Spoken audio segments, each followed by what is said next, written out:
governor continues his cross-country travels. Walker just wrapped up a speech at the Conservative Political Action Conference, or CPAC, just outside of Washington, D.C.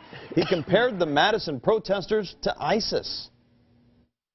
We will have someone who leads and ultimately will send a message not only that we will protect American soil, but do not take this upon freedom-loving people anywhere else in the world. We need a leader with that kind of confidence.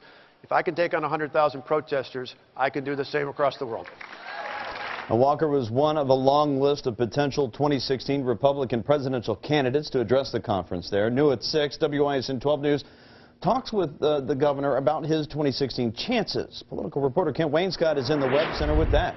Yeah, and the spotlight, the political spotlight, just keeps getting brighter on Governor Walker. A lot of national attention, and not all of it is positive. This headline from Time.com, this is just within the past half hour or so, highlights the governor making that comparison between Wisconsin Union protesters and ISIS. But other headlines like this from USA Today about Walker bashing Washington are playing very well with conservative voters, and because of that, now the governor has jumped to the front of the pack among fellow Republicans in the latest polls.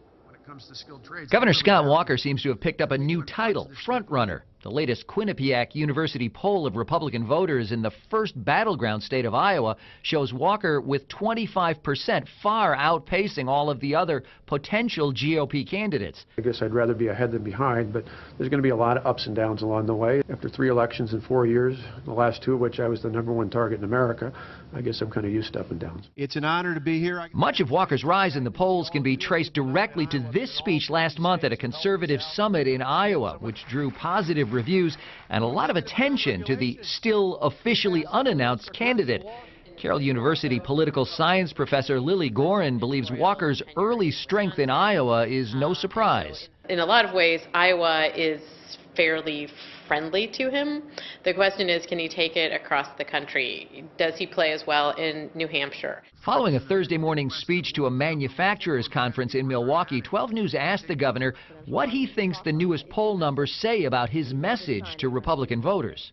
Well, I like the fact that people are paying attention to it, but there's a long ways between now and the time the first ballots cast, be it in the caucus or some of the early primary states. And following today's speech at CPAC, the CPAC meeting, the governor has a number of other very high-profile events scheduled in the weeks ahead in several key early primary states.